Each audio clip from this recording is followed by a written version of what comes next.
Comme beaucoup d'entre nous, j'adore les animaux. Tu as peut-être déjà vu apparaître ma chienne Chloé dans certaines de mes vidéos. Malheureusement, la France détient un triste record, celui du plus grand nombre d'abandons d'animaux domestiques en Europe. Salut, salut, salut et bienvenue dans un nouvel épisode de French Mornings, le podcast. Je suis Elisa et sur ce podcast, je t'aide à progresser en français grâce à des interviews avec des invités passionnant. Mon invitée d'aujourd'hui est Diane, qui est ostéopathe animalier et également créatrice de contenu sur les réseaux sociaux. Elle sensibilise beaucoup le public à la maltraitance animale et notamment aux abandons d'animaux. On s'est posé ensemble la question de comment mieux comprendre nos animaux pour mieux vivre avec eux. Attention, la conversation que tu vas entendre est en français à vitesse réelle et sans explication. C'est vraiment une conversation complètement naturelle. Pour la suivre au mieux et comprendre le vocabulaire compliqué, je te conseille de télécharger avant de commencer le PDF qui contient la transcription, le vocabulaire et un quiz de compréhension de l'épisode. Tu peux le télécharger gratuitement en cliquant sur le lien qui se trouve en description. Et si tu veux progresser en français avec moi de manière structurée, tu peux retrouver tous mes cours de niveau débutant à avancé sur mon site frenchmornings.com. Et je te souhaite une très bonne écoute. Comment ça va, Diane ? Bah écoute, ça va plutôt bien. C'est mon premier podcast, alors je suis un petit peu stressée. Non, ça se voit pas. En tout cas, je suis très honorée que ce soit ton premier podcast. Merci beaucoup d'avoir accepté cette invitation. Aujourd'hui, on va parler des animaux. Et tu es un peu une experte en la matière. Est-ce que tu peux d'abord te présenter, expliquer un peu ce que tu fais, ton métier et aussi ce que tu fais sur les réseaux sociaux, qui est super intéressant. Alors, déjà, comme je pense beaucoup de monde, je suis passionnée par les animaux de façon pathologique depuis toujours. Donc ça a été un peu une évidence pour moi quand j'ai choisi mon métier de me diriger vers le secteur animalier. Donc de formation, je suis ostéopathe animalier. On dit bien ostéopathe animalier, même au féminin, parce que tout à l'heure je me posais la question, est-ce qu'on dit animalière Nous on dit Non. plutôt animalier, Ok. mais les deux se disent. C'est peut-être un métier qui peut surprendre ton auditoire, étant donné que c'est un métier qui n'est pas trop encore reconnu dans d'autres pays. En France, on est les champions du monde C'est vrai, d'ostéopathie animalière. c'est plutôt une bonne chose. Oui. Donc voilà, donc j'ai fait mon école d'ostéopathie animale et durant cette période, je pense que beaucoup de passionnés d'animaux se reconnaîtront là-dedans. Quand on est la madame ou le monsieur animaux de notre groupe d'amis, on reçoit des vidéos. Ah tiens, ça m'a fait penser à toi. Ou oh bah il y avait un animal qui allait pas bien, ça m'a fait penser à toi. Et dans ces moments-là, on se rend compte à quel point les gens autour de nous aiment les animaux, mais les comprennent absolument pas. Et donc, on reçoit régulièrement des fausses informations ou des préjugés sur des animaux. On est « Ah, c'est dommage, j'aimerais leur expliquer sans avoir l'air d'être tout le temps celle qui casse les espoirs de tout le monde et qui est tout le temps en train de donner des leçons. » Et donc, je me suis dit, je vais donner mes leçons sur YouTube. Et qui voudra m'écoutera. Et j'ai commencé comme ça à faire ce que l'on appelle de la vulgarisation scientifique animalière. Un très joli mot pour dire que j'essaye d'aider les gens qui aiment les animaux à les aimer mieux en les comprenant mieux. Et sans faire de jugement de valeur. Le but, c'est d'apprendre en s'amusant plein de trucs en rapport avec tous les animaux parce que tous les animaux sont excessivement passionnants. C'est un travail d'utilité publique, je pense, en ce moment. Ce que tu conseilles souvent quand on tombe sur une vidéo où on voit un animal un peu mis en scène, c'est de quand même prendre 5 secondes pour réfléchir et de ne pas liker au premier abord ou en tout cas de ne pas faire en sorte que l'algorithme donne de la visibilité à ces vidéos-là. De fou. Déjà, le cheat code, regarde les commentaires. Parce que nous, passionnés d'animaux, on aime bien agir. Et donc, généralement, il y aura toujours un monsieur ou un madame je sais tout pour dire c'est de la maltraitance animale, c'est pas bien parce que si, ça. Alors des fois, c'est des personnes un petit peu virulentes. Je peux les comprendre. Moi, je vais être un petit peu plus pédagogue en expliquant un peu mieux les choses. Mais déjà, dès qu'on a un doute, on regarde dans les commentaires. Et généralement, dans la dizaine de premiers commentaires, si c'est un contenu problématique, il y aura marqué pour X ou Y raison, bah non, un singe n'a rien à faire dans un appartement. Ça paraît évident, Déjà. mais voilà. Des fois, il faut le voir marqué pour dire ah ouais, c'est une petite dinguerie quand même. Ouais, c'est vrai, parce qu'on est tellement habitué à voir des choses folles sur les réseaux que parfois tu te dis, bah, il a un singe de compagnie, Oui. il doit y avoir des personnes qui en ont. Oui, voilà. Et des fois, c'est encore plus insidieux. Tu as par exemple des faux sauvetages. Oui. Moi, j'ai des abonnés, j'ai des abonnés. Les gens qui suivent mon contenu, je les considère un peu plus sachants que la moyenne sur les vidéos d'animaux. Et pourtant, mais des fois, ils m'envoient des trucs où je suis, mais bon, toi, Je vous ai rien appris. tombé dans le panneau, mais voyons. Et je voulais aborder aussi avec toi un sujet qui est malheureusement un triste record en France. C'est celui des abandons d'animaux. J'ai lu qu'il y avait par an 100 000 animaux abandonnés par leurs propriétaires et qu'à l'approche des vacances d'été, c'était encore pire.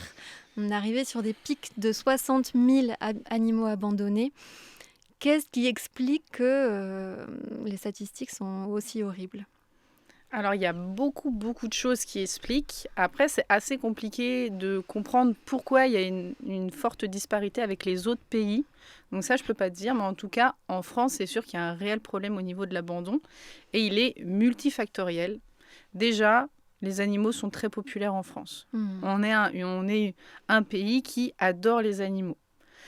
Et malheureusement, l'accès à l'animal est extrêmement facilité. Encore jusqu'à très récemment, on pouvait acheter un chien même en animalerie et on pouvait l'acheter. Moi, donc, je suis ostéopathe animalier de métier, c'est mon métier. Au début d'une séance, on prend ce qu'on appelle les commémoratifs. Donc, on pose la question d'où vient l'animal, est-ce qu'il a eu des antécédents vétérinaires, etc. etc. Oula, c'est plein de mots nouveaux, etc.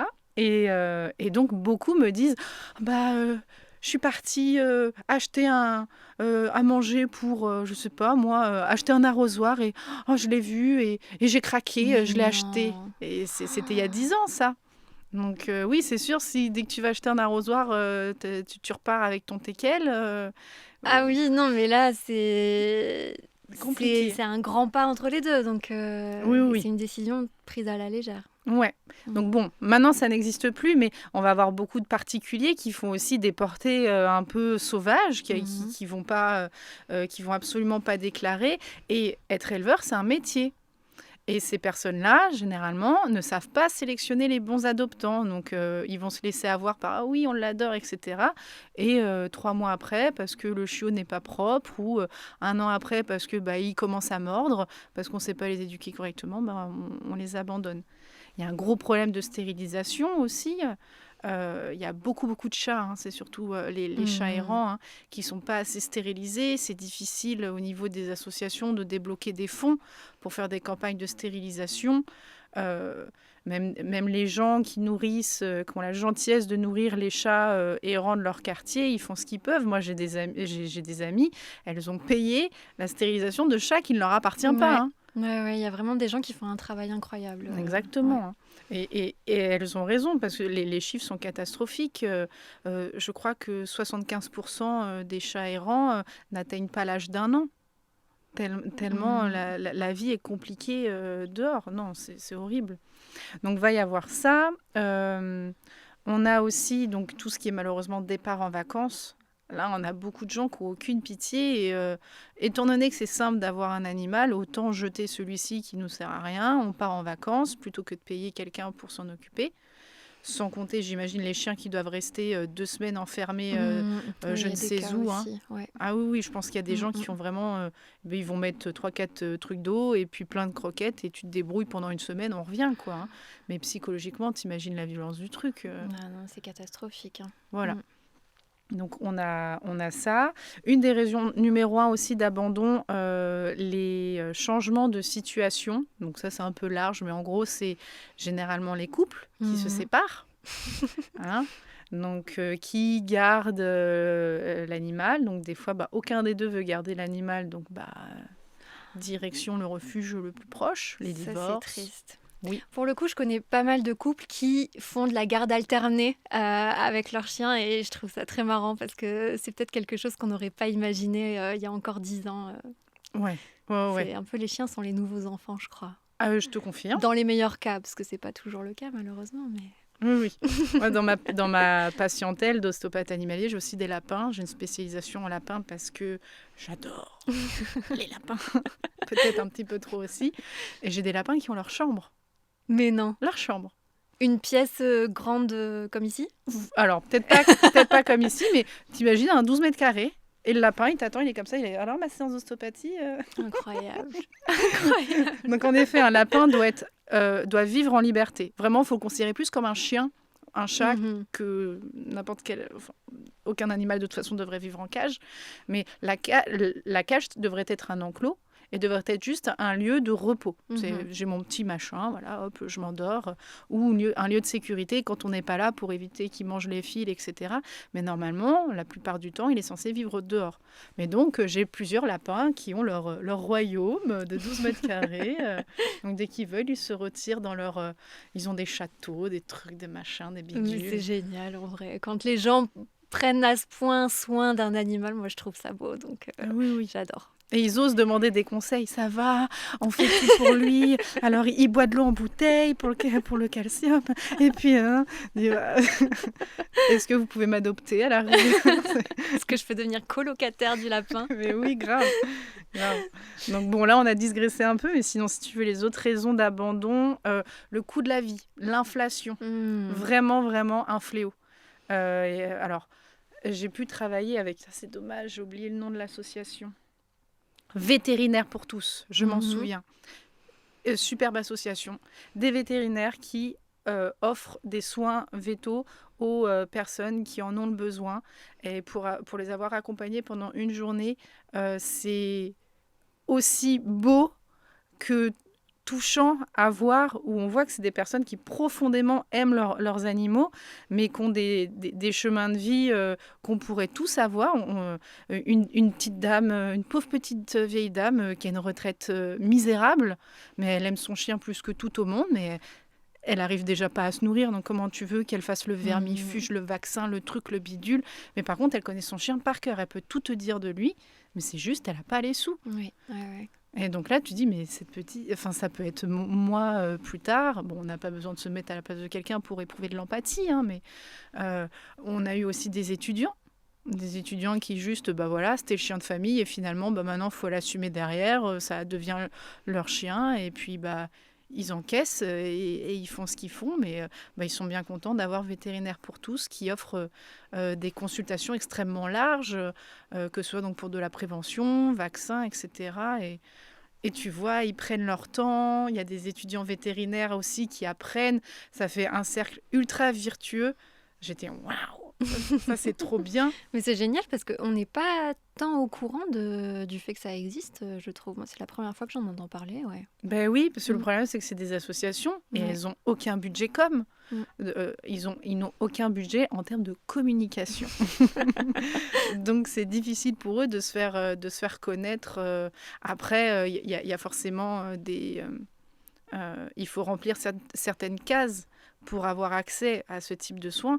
Mais oui, il y a beaucoup de personnes qui, je pense, pourraient en profiter, mais qui ne sont même pas au courant. Qui sont juste pas au courant. Voilà. Donc il y a l'inflation aussi qui peut être une raison d'abandon. Mais bon, ça, c'est pas la majeure partie. Hein. Je pense que pour moi, la raison numéro 1, en dehors de tout ce qui est j'ai changé de travail, j'ai changé de maison, enfin, j'étais dans une maison, maintenant je suis dans un appartement, etc., etc., c'est vraiment le fait que encore aujourd'hui, on considère l'animal comme un objet. Les personnes qui abandonnent, pas toutes, je ne fais pas de généralité, mais certaines ne comprennent pas à quel point c'est violent pour un animal de se faire abandonner et que bon, bah voilà, là, il est dans mes pattes, j'en veux plus. Oui, au salon du show, il était mignon et j'ai pu l'avoir en 2 minutes en filant 700 balles à l'éleveur. Ou alors en l'achetant sur Le Bon Coin, il y a des lapins Mhm. à donner. Tu tapes lapin sur Ouais. Le Bon Coin, les gens ne savent tellement pas quoi en faire, ils les donnent, quoi. Je donne avec la cage, tout machin. Oui, à partir du moment où tu donnes quelque chose comme ça, les gens le considèrent pas comme un membre de la famille en fait. Alors que quand tu prends un animal, c'est ça quoi, ça devient une partie de ta famille. Comment on pourrait faire justement pour que, en tant que société ou voilà, pour les personnes qui ont un peu plus de mal à comprendre la relation qu'on peut avoir avec les animaux et l'investissement que ça demande, comment on peut faire pour mieux les comprendre, pour mieux communiquer aussi peut-être avec les animaux parce que malheureusement ils peuvent pas parler Mm. et les humains ils galèrent un petit peu quoi à les comprendre. Alors là, il y a plein de solutions, mais on parle dans un monde imaginaire de bisounours qui... Mais ça fait du bien des fois. Ouais, moi je suis optimiste. Je suis persuadée que dans genre 400 ans, on nous regardera en disant ah ouais, ils étaient vraiment à l'ouest. Hein. Moi Maintenant, c'est aussi, beaucoup mieux. je vois un petit Oui, peu les choses comme ça. Je me dis, il y a des choses qu'on fait aujourd'hui et même plus tôt, hein, dans 100 ans, je pense qu'on se dira, oh, il faisait vraiment ça avec les ouais, animaux. ouais. Ouais. J'espère. Bon, je vois un petit peu plus large parce qu'on a Ah vraiment oui, du travail à c'est faire. toi l'expert, donc t'as absolument raison. Mais déjà, il faudrait rendre l'accès à un animal beaucoup plus difficile. Mhm. Donc il faudrait bon, les associations font bien leur taf. Elles sélectionnent généralement les adoptants de façon assez rigoureuse, parfois même trop pour certaines assos. Oui, il y a beaucoup de gens qui disent, à la SPA, ils m'ont pas donné le chien parce que j'avais pas de jardin ou je sais pas pour quelle autre raison, mais ouais, c'est vrai que c'est pas si simple. Ouais, bah, les critères changent vraiment. Il Mhm. n'y a pas de critères officiels, donc chaque association fait comme elle le souhaite. Et c'est vrai que, euh, en tout cas, moi, quand je côtoie certaines personnes, je vois qu'elles s'occupaient très très bien de leurs animaux euh, décédés. Donc, elles se sentent prêtes à repartir sur notre relation. De les voir essuyer refus sur refus, parce que par exemple, elles vivent dans un appartement. Mhm. Mais les gars, c'est lunaire. On n'en a rien à avoir. Si la personne est bien traitante, on n'en a rien à faire qu'elle vive dans un appartement. Du moment qu'elle est tout le temps dehors après avec son animal, le jardin, il sert à rien. Hein. C'est Mhm. juste pour le pipi du soir, tu as la flemme de toi avoir trop froid. Donc bon, tu ouvres le jardin, tu dis bon, vas-y, fais ton petit pipi, mais on s'est déjà baladé pendant 1, 2, 3, 4 heures dehors. C'est bon, quoi. Donc oui, ça, c'est amélioratif. On va compter tous les nouveaux mots de vocabulaire. Oui, et comme ça, vous pensez que je suis instruite et cultivée. Donc oui, ça peut s'améliorer, mais c'est pas non plus... ce qu'il faut surtout, donc, c'est rendre l'accès à l'animal compliqué. Donc, par exemple, là, tu peux encore acheter des lapins, des gerbilles, Mhm. des Ouais. perruches en animalerie. C'est lunaire. Ça, faut que ça s'arrête. Il y a beaucoup de triches, il y a beaucoup de professionnels. Tu sais, maintenant, il y a un papier à remplir et tu as un délai de 7 jours avant de récupérer l'animal. En animalerie ou Ouais, en ouais. animalerie. Même avec les chiots, hein, par exemple. Hein. Mhm. Tu signes un papier et tu as un délai de 7 jours pour après le récupérer. Et sauf que tout le monde l'antidate. Ouais. Donc au salon du chiot, il y a des salons il n'y a pas très longtemps, les mecs repartent avec leur chiot sous le Oui. bras, quoi. Oui. Et donc pour les lapins, etc., c'est exactement pareil. C'est encore pire, étant donné que ça coûte si peu cher, un petit lapin, une petite gerbille, etc. Donc, déjà, ça, faudrait que ça soit de l'histoire ancienne, que les éleveurs soient énormément surveillés, parce que c'est pas parce que tu es un éleveur que tu es le plus gentil sur la planète Terre. Il y a énormément de fournisseurs, parce qu'elles se fournissent où, les animaleries? Il y a des éleveurs. Et ces éleveurs-là, ils sont pas tout blancs. Mhm. Ils envoient des animaux malades, des animaux trop jeunes. Et donc, c'est bien beau de supprimer ce premier maillon de la chaîne que sont les animaleries, mais il faudra bien évidemment avoir une surveillance accrue au niveau des éleveurs pour être sûr qu'ils fassent leur travail correctement. Donc bon, ça demande énormément de travail. Donc je me doute que c'est dans longtemps que ça arrivera. Et nous, de notre côté, consommateurs, entre grands guillemets, la personne qui va aller choisir l'animal, on devrait avoir un permis, d'après moi. Ouais, je suis complètement d'accord. Ouais. Ouais. Le permis, déjà, c'est chiant. C'est vraiment chiant à avoir. Il faut aller faire une formation, et puis il faut payer. Et puis, ça serait bien même qu'il y ait peut-être un petit examen pour être sûr Normalement, que... dans les permis, il y a des examens à la fin. Donc, ouais, moi, encore une fois, je suis pour, quoi. Donc, Voilà. Plus c'est Donc, difficile, plus ça montre que tu as envie de t'investir là-dedans. je pense que c'est une technique qui va faire ses preuves. L'année dernière, j'ai pu partir en Arménie avec International Animal Rescue, donc, qui est une association qui s'occupe d'animaux. En Arménie, pour le moment, il n'est pas illégal d'avoir un ours de compagnie. Il n'y a pas Fun de loi. fact. Il n'y a pas de loi, il n'y a rien. Si tu trouves un ours et que tu veux le garder, Personne ne te dira quoi que ce soit. Non. Et donc, malheureusement, il existe des ours sauvages en Arménie. Donc, il n'est pas rare que des gars trouvent des oursons. Parce que bon, va choper un ours adulte sauvage Oui, mais un petit ourson. voilà, au prime de sa vie, non, vaut mieux pas. Par contre, le petit craque. ourson, tu peux le caler dans le sac à dos. Et c'est un signe ostentatoire de richesse. Ça prouve que tu pèses, que tu as réussi dans la vie. Donc, jusqu'à encore très peu de temps, en Arménie, il y avait des gens qui avaient des ours dans leur jardin. L'association me parlait d'un autre ours qui a vécu toute sa vie dans une station de bus. Et il était au milieu, il y avait une cage immense, et il était juste au milieu de la station de bus pour faire j'ai des bus et j'ai un ours. Et l'ours vivait dans une cage 2 par 2, quoi. Il a juste de quoi être debout, s'asseoir et tourner. Et la cage, parce que tu n'ouvres pas la cage. Hein. Bah évidemment. Donc cette cage-là... Jamais en fait, à aucun moment. Non. Ouais. Donc quand ils ont voulu le libérer, il a fallu scier les barreaux. La porte était rouillée ouais. de n'avoir jamais été utilisée. Bon bref, et donc là j'y allais dans le cadre d'une opération. Misha était un ours, parce qu'il est décédé malheureusement, paix à son âme.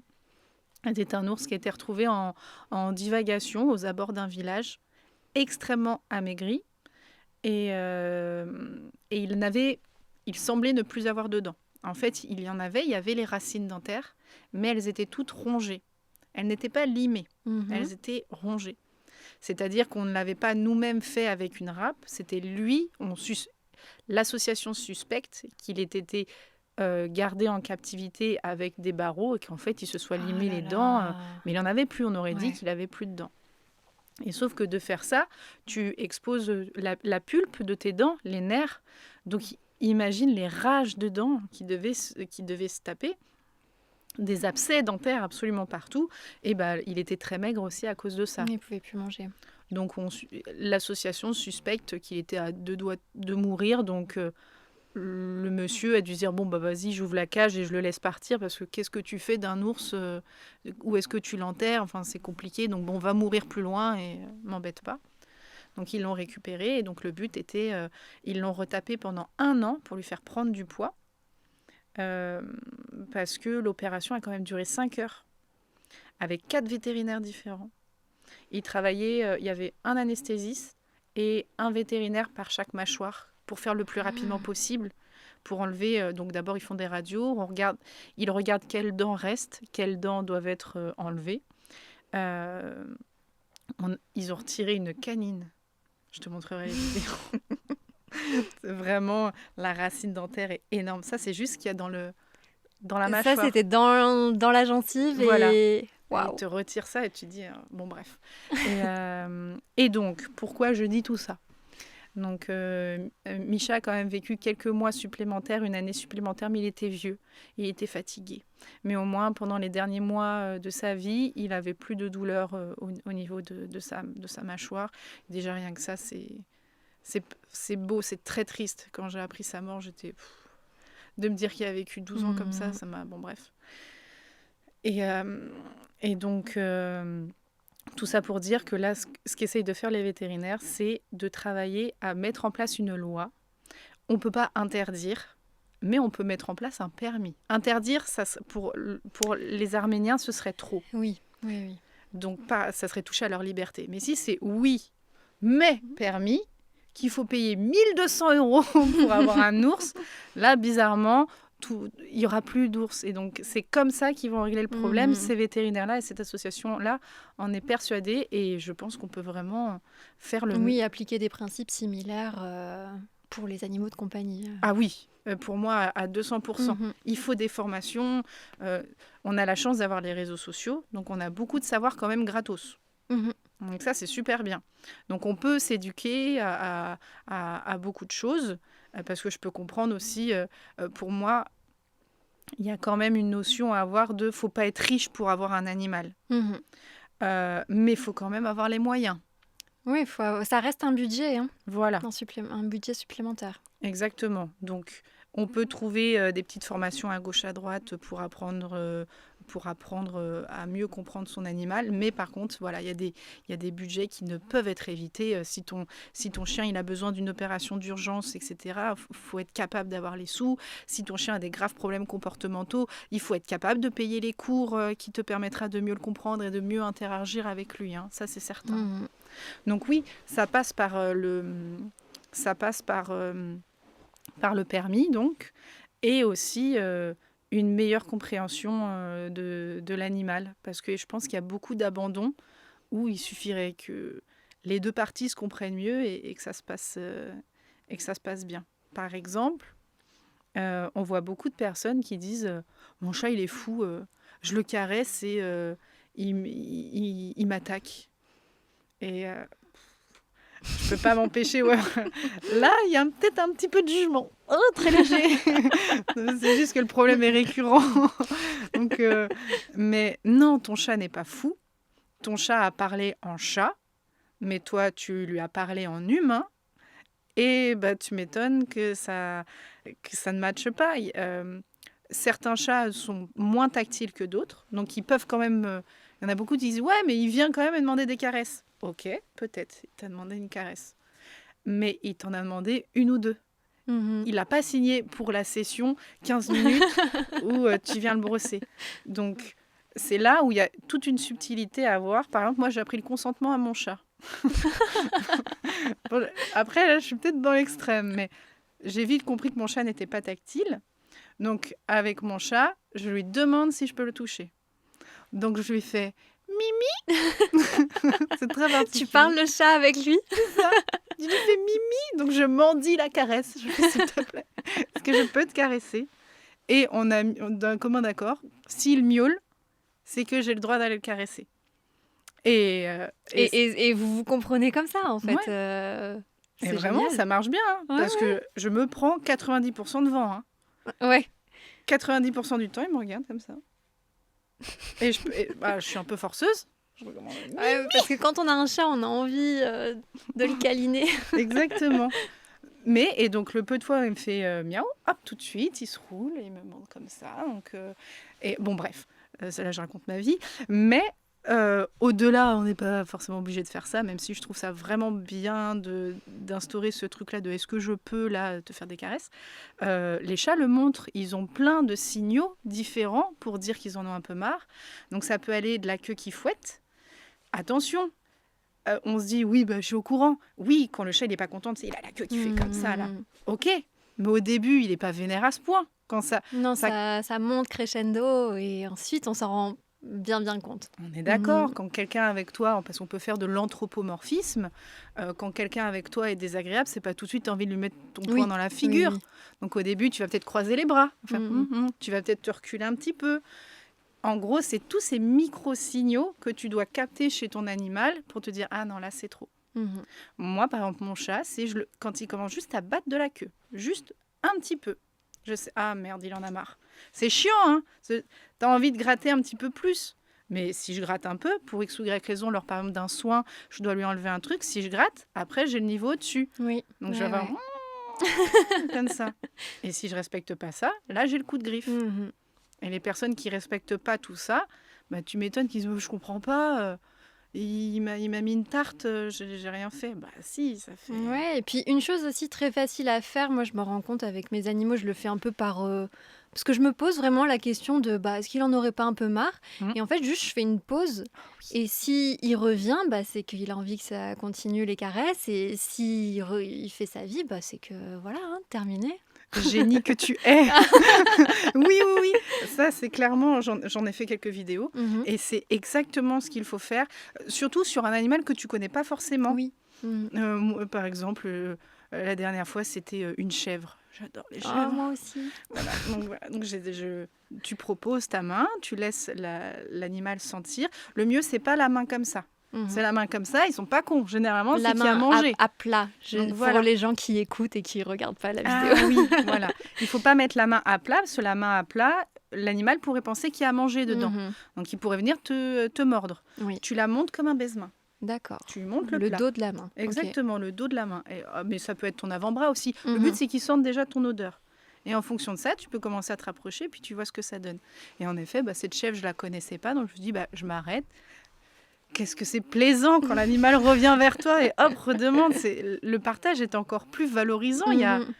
Il y a un échange, tu vois. Ouais, là, il y a un consentement aussi, finalement. Ah ouais, tu valides que l'animal, il est en train de kiffer, là, il est content et tout. Donc oui, là-dessus, il y a encore beaucoup de choses à faire au niveau de la communication.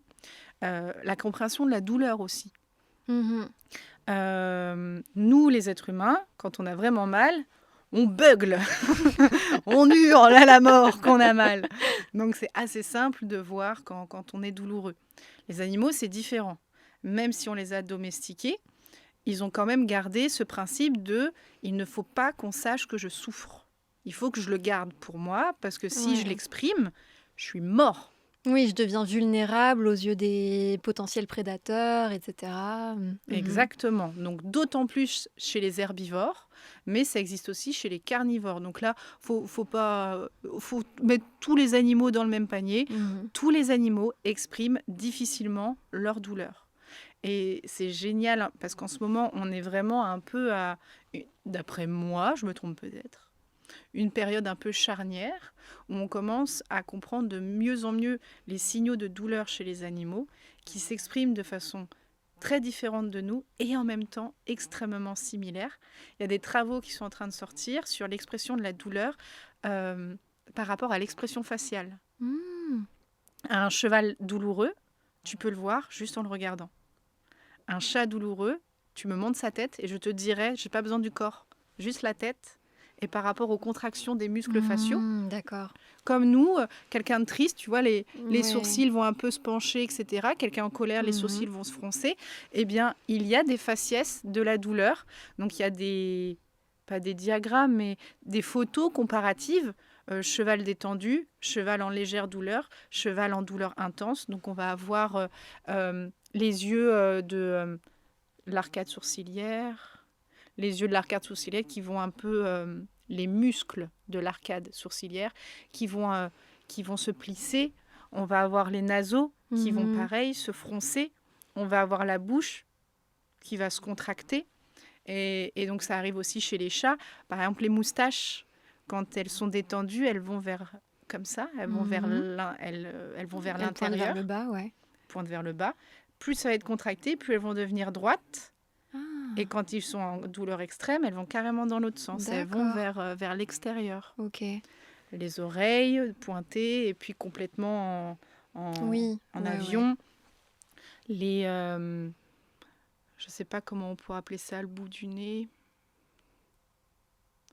La zone entre le nez et la bouche. Oui, leur petite joue là. Je ne sais pas comment. Leur museau, mais c'est pas vraiment le museau. Mais bon, tu sais, ça peut se contracter. Et donc, quand c'est rond, ça va. Mais quand ça devient ovale, et que ça se contracte un peu comme ça, c'est de la douleur. Bon, bref, il y a... Mais c'est super intéressant parce que justement, quand tu es un propriétaire, quand tu vis avec un animal, tu t'inquiètes souvent de savoir s'il va bien, etc. Et c'est vrai que ça, c'est la première fois que j'en entends parler. Et ce serait bien qu'on soit tous au courant. Ouais. En ostéopathie, on m'a dit que j'aurais la patientèle qui me ressemble. Et c'est totalement vrai. C'est-à-dire que personnellement, je n'ai pas fait de l'ostéopathie pour encourager l'exploitation animale. Quand on m'appelle pour un cheval qui fait des concours, etc., ou on m'a jamais appelé pour, par exemple, tu vois, des trotteurs, des galopeurs, donc des chevaux de course, qui font des courses de trot et de galop, ou pour des vaches l'industrie laitière. Ça m'intéresse pas. Ouais. Ça, je veux pas faire. Je vois Mhm. pas l'intérêt de faire une séance d'ostéopathie pour que le cheval saute plus haut, court plus vite, ou que la vache ait un énième veau avant de partir à l'abattoir. Mhm. Donc, j'ai beaucoup de chance d'avoir 95% des chevaux que j'ai. C'est des tondeuses à gazon dans des champs. Et donc, je suis très peu confrontée à ça. Mais ça m'arrive encore quand même, parce que des fois, tu acceptes un rendez-vous. Je fais pas trop de discrimination à dire vous faites des concours. Bah non, je vous accepte pas. Donc bon, je le fais quand même, mais Ouais. je vais pas aller me vendre sur un terrain de concours où il y a plein de chevaux de concours, tu vois. Bon, bref. Et donc oui, ça m'arrive d'avoir des cas, et c'est souvent chez les chevaux. Et là, oui, je mets les deux pieds dans le plat de façon très... avec la douceur féminine Oui, que nous, on en peut avoir, arrondissant les angles. soulignant les efforts. Mhm. C'est très important parce que des fois, c'est des personnes qui n'ont pas le choix. Il ne faut pas non plus les accabler, même si tu peux pas t'empêcher de juger, Mhm. quoi, de dire, mais bordel, mais ce serait mon cheval, jamais je lui ferais subir ça. Mais bon, il faut mettre ça de côté en disant, bon, ça et ça, c'est très bien, bravo de l'avoir mise en place. Par contre, là, ça devient urgent de changer d'environnement. Je me suis déjà embrouillée, ouais, c'est vrai ça. Je fais un cheval en ostéopathie et pareil, il va vraiment pas bien, il est mort de l'intérieur, quoi. Et donc, je propose à son humaine, j'aime pas dire le mot propriétaire, Mhm. car pour moi, un animal n'est pas un bien meuble. Mhm, c'est vrai. Donc, je propose à son humaine, il serait peut-être intéressant de changer d'écurie, de lui proposer un autre environnement. Peut-être que ça lui convient pas. Ça s'est mal passé. Ah j'ai eu le propriétaire des écuries après au téléphone.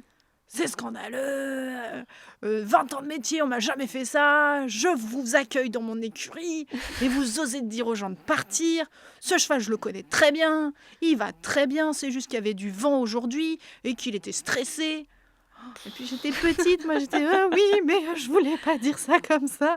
Si Diane, tu voulais dire ça comme ça. C'est difficile quand on n'a pas encore assez d'expérience pour l'expérience de la vie, juste pour se faire entendre. C'est ça. Donc après, j'essaie d'arrondir les angles en disant, en tout cas, là, en l'état actuel des choses, ce cheval n'allait pas bien.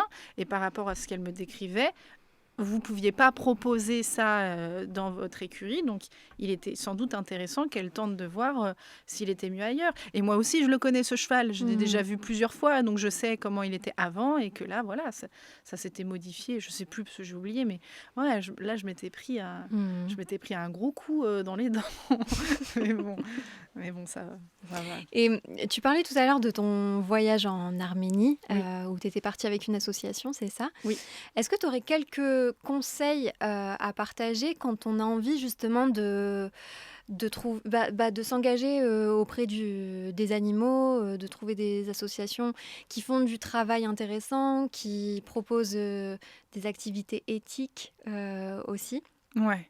Il y a tellement de choses. Oh là là. Ok, faut pas que je me perde. On va pas faire. Peut-être on va rester en Europe ou alors en France ouais. et les pays frontaliers, mais. Déjà, ce que vous pouvez faire, le plus accessible, le refuge de ton coin. Tu habites dans une ville, tu tapes ta ville refuge animalier et tu vois les refuges qui y a à côté. Donc généralement, c'est du chien, du chat. Et tu vois, voilà, j'aimerais être bénévole. Est-ce que je peux vous aider à... Et vous voyez ce que vous propose l'asso. Ça peut être de balader les chiens. Ça peut être de sociabiliser les chats. Ça peut être de nettoyer les cages, les enclos, etc., etc. Donc ça, c'est le truc le plus simple. Vous pouvez aussi être famille d'accueil. Là, c'est quand même un engagement qui est un petit peu plus important, émotionnellement parlant, d'accueillir un être qui généralement a souffert, de s'en occuper, de l'aider à grandir, etc., pour au final, au bout d'un moment, le laisser aller vers une famille aimante. Mais c'est génial. Si vous pouvez faire ça, c'est trop cool. Par exemple, il y a l'association Le Graal qui récupère des animaux sauvés de laboratoire. Ah, génial. Donc, moi, là, j'aimerais bien... Tu peux, par exemple, devenir famille d'accueil pour un lapin de laboratoire. Le temps qu'il lui trouve une famille, des souris de labo. Donc voilà, tu peux être famille d'accueil pour une asso. Et après, si tu as l'âme un petit peu plus... Ah non, une dernière chose. Si tu es véhiculé, en tout cas, ça se fait en Île-de-France et moi, j'adore le faire. Je suis taxi pour animaux sauvages en détresse. Ah, Il y a génial. il y a une page Facebook qui s'appelle SOS Faune Sauvage d'Île-de-France. La personne poste tous les jours les animaux sauvages qui ont besoin d'être transportés d'urgence dans des centres de soins et qui sont découverts par des gens qui n'ont pas le temps. Voilà, oui, il y a un pigeon qui est en train de mourir dans mon jardin, mais de là à l'emmener me taper 1 heure et demie pour aller jusqu'à Maison-Alfort, non, j'ai pas le temps. Tout le monde n'aime pas autant les animaux que moi. Je peux le comprendre. Et donc, il y a des toc-toc comme moi qui ont que ça à faire de prendre leur petite voiture et d'aller récupérer l'animal sauvage pour aller le déposer en centre de soins. Donc moi, j'ai déjà pu aller récupérer un héron, qui a failli me crever les yeux d'ailleurs. J'ai déjà fait une pipistrelle, c'est une chauve-souris, espèce protégée en France. Enfin bref, j'en ai fait plein d'autres, des canetons. Excellent, je savais pas que ça existait, ouais. Et donc après, si t'es Indiana Jones dans l'âme, tu peux aller donc à l'étranger, dans des centres de soins de faune sauvage qui ont besoin de ce qu'on appelle donc des éco-volontaires. Donc c'est pas des bénévoles, mais on dit le terme éco-volontaire. Ça a un coût. Alors, il y a quelques associations qui te font rien payer du tout, mais c'est assez rare. Vraiment, ça dépend des associations. Mais en tout cas, ce n'est pas grave si l'association te demande de payer quelque chose sur place pour amortir le logement, la nourriture. Et il y a beaucoup d'associations qui ne sont pas aidées par l'État, donc qui ont besoin de tes sous pour survivre. Donc, c'est pas une arnaque ou quoi que ce soit. Oui, c'est une forme de don et à la fois de participation active. Voilà, c'est ça. Et donc, tu peux aller dans des refuges pour aider. Tu n'as pas besoin de diplôme dans le milieu animal. Le but, c'est que tu restes un laps de temps assez logique par rapport aux missions qu'on va te donner pour que tu aies le temps d'apprendre. Donc, ça peut être 2 semaines, comme tu peux y rester 6 mois si tu veux. Donc, vraiment, ça dépend du temps que tu as. Et tu peux faire des trucs de dingue. Par exemple, j'ai pu partir en Afrique du Sud dans un refuge pour babouins. Je me suis occupée d'un petit orphelin qui a perdu sa maman. Et le temps qu'on le propose à sa maman adoptive, il faut qu'il ait des vaccins au niveau de la sécurité de la santé. Et donc, pendant ce temps-là, c'est nous, humains, qui nous en occupons comme un babouin. Donc, c'était passionnant. J'ai pu partir en Bolivie, là, en août, où là, on s'occupe de tous les animaux victimes de trafic illégal. Parce que c'est super classe d'avoir un jaguar dans son jardin. Mais qu'en Bolivie, il n'y a pas de règles, il n'y a pas de loi, tu fais ce que tu veux, ils s'en foutent. Donc il y a beaucoup d'animaux sauvages qui malheureusement sont prélevés de leur milieu naturel et sont très très mal gardés dans des conditions horribles. Et donc ils finissent extrêmement malades et imprégnés de l'homme. Oui. L'imprégnation, c'est-à-dire l'animal est trop habitué à l'homme, il n'est pas relâchable. Parce que maintenant qu'il sait que l'homme, ça veut dire nourriture, ça veut dire caresse, s'il rencontre un être humain, peut y avoir un accident, il peut blesser l'être humain, comme il peut rencontrer un méchant être humain qui va beaucoup plus facilement le tuer que s'il était sauvage. Mais donc là-bas, par exemple, je me suis occupée de 3 cougars. Cougars, c'est des pumas, qui appartenaient à un narcotrafiquant. qui est tombé. Donc la police est venue le saisir. Quelle ne fut pas leur surprise de tomber sur 3 pumas dans le jardin. Incroyable. Oui. Et donc pumas qui, voilà, ils ont été biberonnés au ronron, on fait des caresses, etc. dans tous les sens. Irrelâchables, ces pumas. Mais oui. Donc ils vivent dans un énorme enclos au beau milieu de la jungle. Et donc toi, en tant que volontaire, tu viens et tu t'occupes des jaguars toute la journée, des pumas. Bon, il y avait jaguars aussi, mais là, c'était les pumas en l'occurrence. Donc, tu leur fais des enrichissements. Enrichissement, c'est chaque jour, tu leur proposes des activités pour que justement, ils supportent la captivité. Oui. Donc, tu vas reproduire des comportements de chasse, des comportements de recherche, de la diversification alimentaire. Et c'est génial parce que vraiment, Tu choisis. Donc, moi, par exemple, j'ai acheté une noix de coco au marché local et je l'ai entourée de lianes. Et voilà, tu la files à ton puma et le puma, il est là, il est en train de déchirer les lianes. T'es toute contente parce qu'il y avait un nœud que t'avais fait super compliqué. Et là, tu vois, il galère avec le nœud et t'es... il est dur ce nœud, hein. Et après, il ouvre la coco, il est tout content, il lèche la coco, il la grignote un petit peu. J'ai fait une balançoire pour une de mes chouchoutes. Elle est toute fine, elle est toute belle, Nena, elle s'appelle. Très, très princesse. Et je la voyais bien sur une petite balançoire. Donc j'ai pris les plus grosses lianes de la forêt. C'est dur une liane hein, quand on est un petit gabarit. J'imagine. Donc, je prenais les lianes et je tirais fort dessus pour avoir des grosses lianes, des gros boudins avec un beau diamètre. Et puis voilà, j'en ai fait une plateforme assez grande comme ça. J'ai mis une petite fleur parce que c'est une princesse. Et voilà, et en fait tous les jours tu leur donnes à manger. On leur donne à manger dans des feuilles de patouhou. C'est une plante qui a beaucoup aux abords de leur enclos. Et donc, toute la viande qu'on leur donne au quotidien, on les roule dedans. On en fait des papiers cadeaux. Parce que, comme ça leur simule quand ils déchirent la proie. Mmh. Et donc, c'est intéressant pour eux de faire ça. Donc, tu fais tes petits paquets. Et après, tu vas cacher les paquets dans l'enclos. Donc, tu peux planquer dans la balançoire que tu viens de faire. Tu peux planquer dans la noix de coco que tu as fait il y a 2 jours, mais qui est restée dans l'enclos. Tiens, tu remets un peu de liane sur la noix de coco, etc. Et donc, ça, c'est lunaire de se dire que tu n'es pas professionnel de ce monde-là. Tu es vraiment t'es comptable, tu es dans la com, tu es kinésithérapeute. Et pendant 2 mois, tu as été t'occuper de pumas, de jaguars qui ont eu un début de vie absolument horrible. Et grâce à toi, ils ont kiffé, ils ont eu des balançoires, ils ont eu une piscine. Non, mais c'est Et- vrai que ça a l'air une expérience folle, quoi. mais Et je- en plus, ça te fait des anecdotes incroyables à Oh raconter. là là. Pour terminer, j'ai 2 petites questions qui concernent la langue française. La première, c'est est-ce que tu as un mot ou une expression préférée? Oui. Oui. J'ai réfléchi et je pense que malin comme un singe Ah, c'est mignon. est une de mes expressions préférées parce que si vous saviez à quel point un singe c'est malin.